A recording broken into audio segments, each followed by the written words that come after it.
All right, so we are doing the SEC Growth Data Science staff meeting for November 9th. And we've got one item that's primarily confidential. We'll go to a private recording for that. But the other things I think we can talk about publicly, which is great. And looks like Thiago, you've got the first item. I do, and I was just about to put the second one. The first one is we'll have a new backend maintainer very soon. The feedback right now is overwhelmingly positive. I'm not expecting any blockers, so I'm sharing it a little bit early, but Mehmet will be a maintainer from Tuesday. Probably a little bit overdue. And the second one that I was about to put in is that we have a starting date for a new senior backend engineer in Threat Insights, 3rd of Jan. That's the second news. I'm going to write it down. It's great. It helps with one of our OKRs of more maintainers.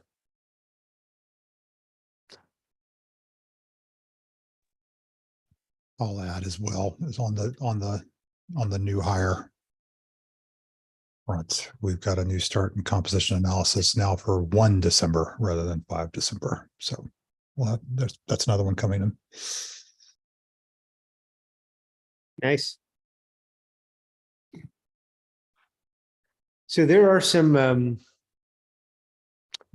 major changes to my OKRs from the last time we discussed them, which I think was just a week ago, but it's all about iteration, right?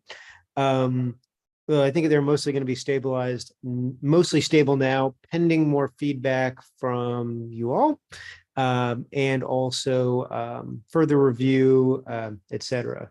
So please start working on yours, as 1 week has already gone in the quarter, and 2+ weeks this quarter will be low productivity on work stuff, at least due to the holidays. So I want to review live in a non-public recording, which we'll do after we go through the other items. So we'll jump back to that.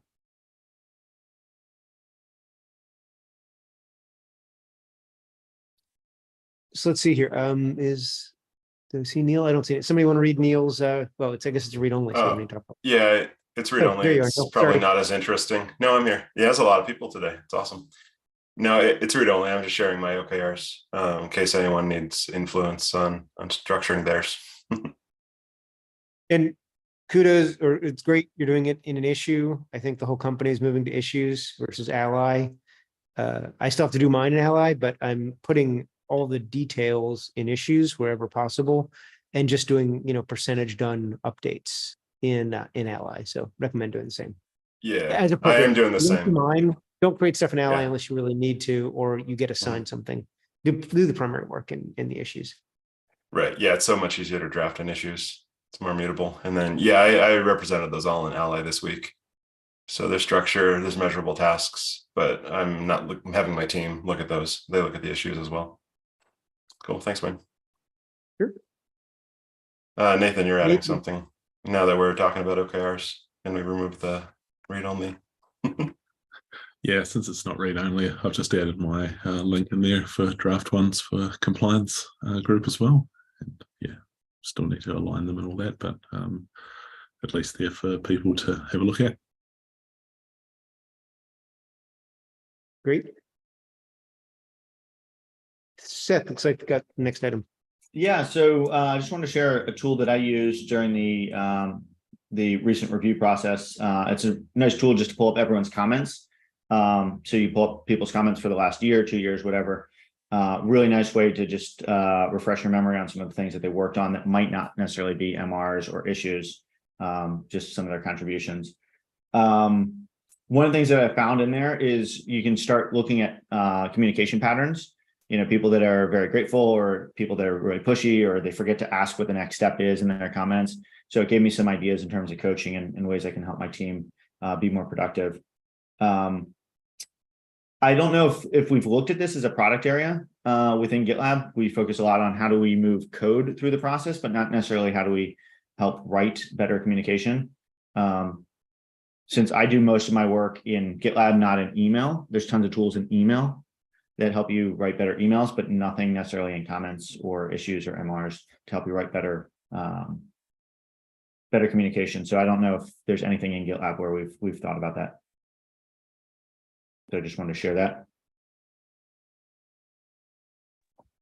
I think it's worth an issue. Throw that idea there. See if the product manager likes.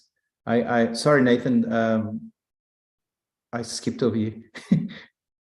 No, I was just going to say that's a great looking tool, by the way, for doing that analysis. The thing that reminded me, it was we were looking for a balance to the MR rate KPI, right? So, you got excellent MR rate, but what is the quality of those MRs? And one of the things that I thought was analyzing the comments in an MR to try to get the sentiment. So cool, you had, good MR rates, but the sentiment on them was fairly negative. What's going on with that?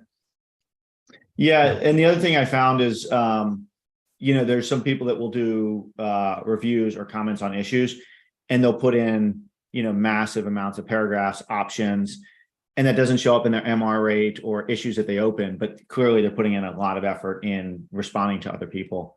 So this tool helped me pull that out.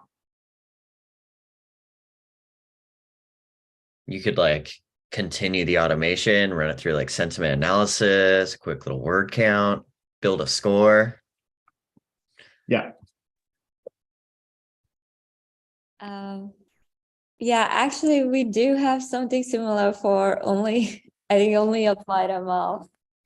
So we do take the comments, and it's just I have to check this tool as well because I wasn't using this tool, but really look into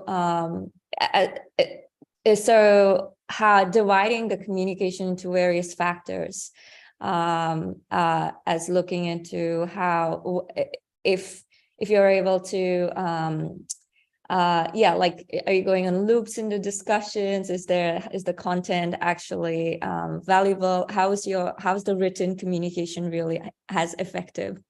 And so I'll look into this, but I'll also probably share our one. So the one we have, it's mainly in a lot of people's laptop. So we'll share this as well.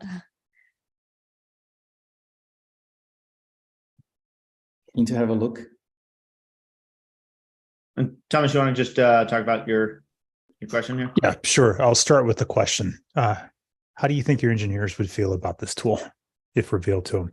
The reason that I was curious, I really like it, but I'm scared by it because if not used carefully, it has a really big brother feel to it. That's why I was curious. I think I that's don't think we should be concerned. Sorry, I think that's a fair point. So for us, we used it collectively to get better. So I mean, so it was more about we had an OKR on effective communication, and we wanted to have enough data to actually understand how best to communicate with each other. So that's how it was sort of first used as well, to really understand various methods. So I think a lot of them were actually already going into on a weekly based on their interactions and actually seeing what was working, what was not. It's really very it's on the very early days, so most of it was really having fun with it. But then it was enough interest where we want to do something more and make it a tool, to be honest. But it was enough in the early days, so people were at least helped in understanding how best to communicate, because our team was all new and came from all different backgrounds, cultures, everything. So that helped just everyone on page with it.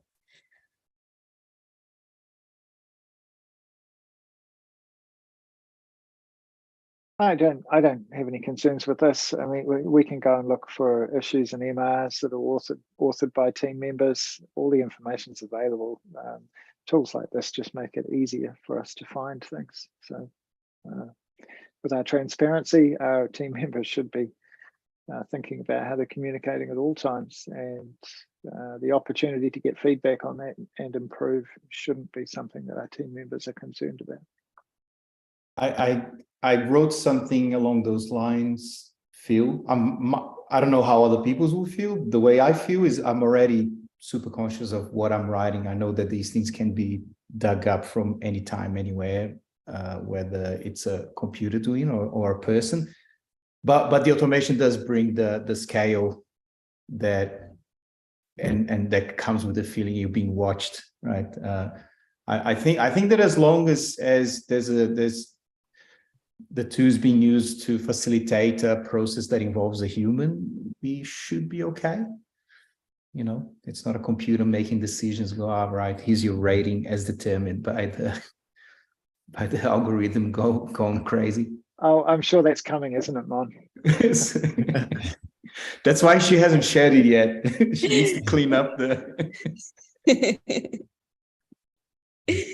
Just to add to that, I think like how I would look at using it would be to actually empower team members to use it themselves, to look back at their own stuff and use for their own self-review, rather than just managers using it as well. All right.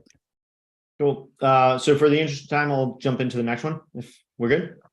So this was just a question whether we have any policies or processes for financially supporting open source contributors. There's a company here that has recently talked about how they do it. We're running into a project that we depend on that essentially has one volunteer maintainer. It's out in the community. They kind of do it in their spare time. This would be kind of a nice project to be able to throw some money their way and say, hey, you know, make this more a part of your job. But I don't know that GitLab has ever financially contributed to open source projects. And I don't know if there's a reluctance or whether this just hasn't come up.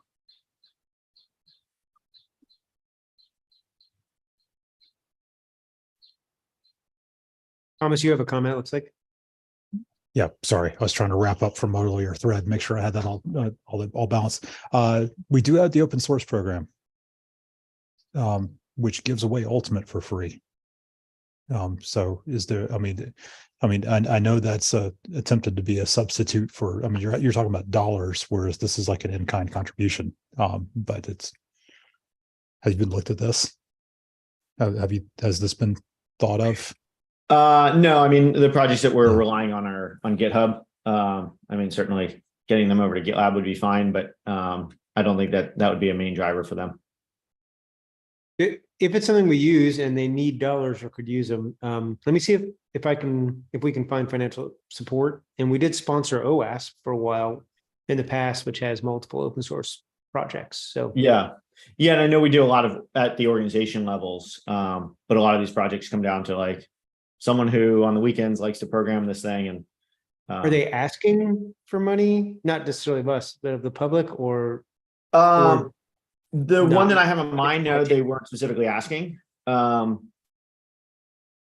it wasn't a specific ask. I think there are projects where people put up like the little sponsor badge on GitHub and have, you know, some of these other financial tools. Send me the details and let me know what you recommend. Yeah, cool. I'll see. It sounds like a reasonable thing to do. Yeah. Only slightly related to this and probably at a smaller scale, but we had a maintainer who went above and beyond for an upstream gem that we use in GitLab, and we offering them a voucher for GitLab swag. So not exactly cold hard cash, but you can get some cool socks or a jumper or something. Cool. That's nice to know we can do that. Yeah, there's a form in the handbook.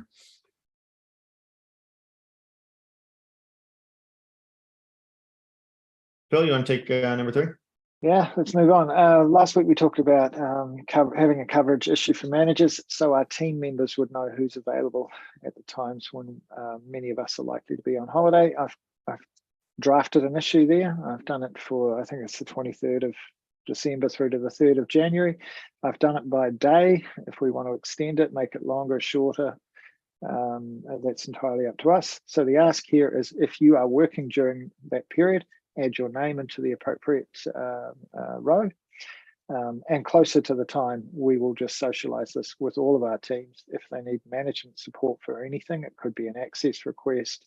It could be they just want someone to approve a production change, response to an incident, that sort of thing. I didn't go the other route of putting in who's going to be on leave. I thought we'd go this way. That way it doesn't have to remain confidential. We can open it up. Thanks, Phil. And I added a corresponding issue for the last 2 weeks of November. I'm going to be out those 2 weeks, and many in the US are going to be out. I forget which week it is, but the first or the second one due to the US holiday of Thanksgiving. Many are going to be out many days. So it'd be great, Phil and Thomas and Mon, and then also Mark, who's not on. Since I'm going to be out those two, and as I'm often reminded by you all, when I take vacation, I still check messages, and I shouldn't. And I appreciate you holding me accountable to that. Yes, exactly, Thomas. So I'm going to try to do a really good job of escalation paths, but I need to know when you all are going to be out those 2 weeks as well. So I don't say, hey, go to Thomas for X or Phil for that or Mon for that, and you're actually out those days too. So if you are, that's fine. It's somebody else. Seth, you've got number 4. Yep. So we just hadn't got much communication on the laptop refresh program. There's a couple notes that haven't been responded. Nathan added a note about India, which is one of the ones that recently came up for self procurement. Just don't know if there's a better way to get communication. I think one of the things that is important is our IT team knows that, like, when one person asks the question, other people are also looking at the answer. So it's not just one question that's going unanswered. So Wayne, I don't know if there's a way you can escalate this and just make sure we're getting good answers to these. Have you pinged people in Slack in addition to issues? Not everybody keeps track. Not everybody does inbox 0, so they may have missed the pings in. I have not. I mean, these are questions that other people asked that I'm just following along for the answers. Volunteer to ping the person or the group, which doesn't need to be Seth, just because Seth asked. It doesn't need to be you, Seth. I got it. I need answers anyway, because cool. Thanks for bringing it up, Seth, and thanks for volunteering, Thomas. Yep. I put number 5 on there, but I don't necessarily want to. It looks important. Anybody want to volunteer to verbalize this update from our CFO? Or summarize and verbalize? Sure, I can do that. Brian Robbins, I wanted to firstly, we're live streaming. We're okay to live stream this. I haven't actually read what they are. Stop me. Yes, I read through it. They're public. I wanted to make everyone aware of 2 MRs. The first MR is additional guidance on the holiday party budget for Q4. The second is a change to the get-together grant in Q4. Because of the large visiting grant in Q3, the holiday party budget in Q4, the get-together grant was removed for Q4. The holiday grant can be used for in-person events as well. Please also make sure you coordinate with your manager and or e-group member. I apologize for any inconvenience this may have caused. So what's the TLDR there? We've got the one thing, which is the party budget. Yeah. And to use it or lose it, please organize, do some holiday stuff with your team. It's great team building. And it's important to do. And often it waits to the last minute and then sometimes doesn't happen effectively. So just on that, the get together grant was supposed to be taken in November. Is that's the one we can go and expense $30? So some people will have already done that, I assume. Is he saying? Yeah, we had it done Bermuda last Friday. I'm kind of curious. Yeah. Expense outstanding, Phil. I think I saw a comment that any expenses already done will be expensed, but just to stop moving forward. Is there a cutoff? It's nearly lunchtime.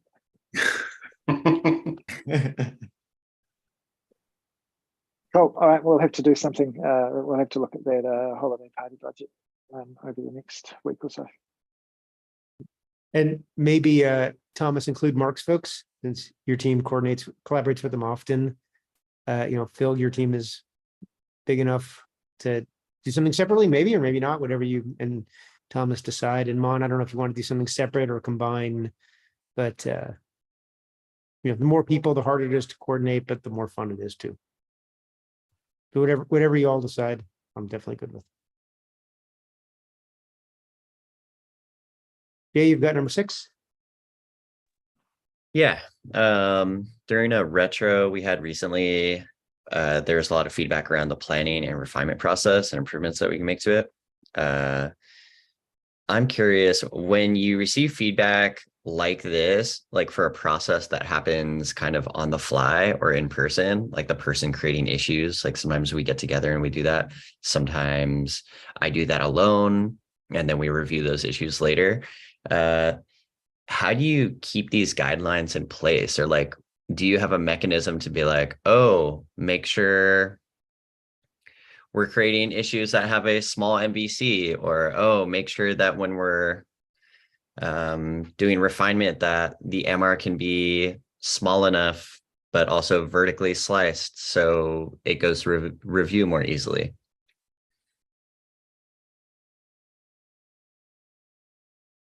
Well, I'll give the boring answer. Let's go handbook first and make sure we're documenting our process in our team handbook page.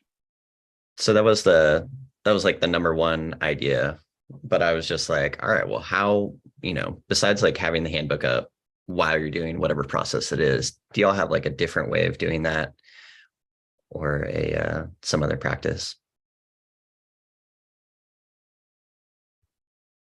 In Threat Insights, we tend to discuss these things in retros and create follow-up issues after the retro for a bit of discussion before going to the handbook. By the time we go to the handbook, we've already had a discussion. The team is fairly on the same page with what they want to do. I don't know if this helps. Yeah, I agree. That's a more casual way of approaching it. Although I've seen more success within Threat Insights as well, with these follow-up tasks if we actually have an associated MR. Like we start the conversation in a proposition, like a proposal, versus just an open dialogue. So it's been a personal goal of mine the last quarter or so to be more handbook oriented. And I found myself being more successful in my proposals. So I think if you're in that situation where you're trying to contradict something that's in the handbook, start a conversation with an MR. Another boring answer, I apologize. It's okay. Thanks for the contributions. Jay, is your question, okay, maybe you've got the handbook update, what next? Because people aren't reading it every day. Is that more basically? Yeah, where's the guardrail? Like, how do you ensure that the team is following process? How do you ensure that you yourself are following the correct process, besides just being like, I know I've outlined that in the handbook. So what options do you have for automating the suggestion? And we can automate in retrospectives. We can put the data in there that says that might help with that. It depends on the suggestion you're implementing. Maybe that's one place to look first. Yeah. What about like circling back in an upcoming retro to make sure that you've followed the new process implementation or whatever change that you've done? Yeah, great idea. Yeah. Right. You can go the data approach. There's always SciSense as well, if it's something you can track. So thanks for bringing that up, Jay. Good stuff. Rather than going to a private recording and going into details on the OKR, since we're a little over scheduled time, but what I'd say is review the OKRs to which you've assigned yourself, or you have been assigned, where I did a bit of that today, or you volunteered, and many people volunteered for things, which is greatly appreciated. That we've iterated on them a good bit over the last week. Do want to get started on them. So review these. I did a little summary here, and I updated. So there's 2 things to note. In addition to, please look at the ones that are assigned to you. And like Mon, I put 2 on you today without telling you in advance. Apologies for that, but there's things you wouldn't be surprised by, most likely. But as an example, and others as well. Amar, you volunteered for one. I put your name on another, et cetera. So the thing about it is the team ops training and coordinating that initiative just self-reported. We want 50% of the team to take team ops training. I don't need to coordinate that myself. Anybody want to volunteer to do that, either in this group or not here as an EM, or even an engineer could surely take this. Anybody want to volunteer for that, or know of somebody who might want to volunteer for that? I say we choose someone who hasn't taken it from this group. That'd be fun. It could be me. Has too, anyone not right? done team ups? No, Wayne, that's okay. I'm just curious. Has any manager? I haven't done it yet, so I'm Ooh, in progress. volunteer. Yeah, maybe I have to volunteer. Phil just volunteered for 3 earlier and had my name on it, so I'm going to say not Phil for that reason. Otherwise, I'd be fine with that. So it's just basically is pinging people. Hey, don't forget, pinging all the managers, making, maybe every 2 weeks. Hey, or every month. Hey, if you haven't asked your team to do this, ask them, and ask them also to self-report. That's all it is. So it's probably, I'll pick that up. 10 minutes of work every 2 weeks. Jay, I just added a link that has all the reports of who's done it. Makes it a little Oh, easier. I didn't even know that existed. That's awesome. Sorry, Jay, did you say you volunteered? I'm not trying to volunteer. You did. Okay, cool. Thank you. And last one is, I just wanted to mention SEC addressing, SEC being secure and governed, 3 prioritized usability issues. Omar, I think you volunteered for this one earlier. Or or maybe it was a different one you volunteered for. I think it was the S1, S2. S1 too. Okay, good. Yeah. Many different things in flight today. So I may remove this one. It was part of a previous iteration of PM product management's OKR. So I was kind of worried this was one you volunteered for, Amar, and it's not. So yay. So I may remove this one. I'm still thinking about that. So cool. Other questions about these? Definitely, or need more information, which I'm sure many of you will on many of these. Let your manager know, let your PM know. If it's a PM thing, let me know, and let's collaborate on it, async or sync as needed. But take a look. Thanks, everybody.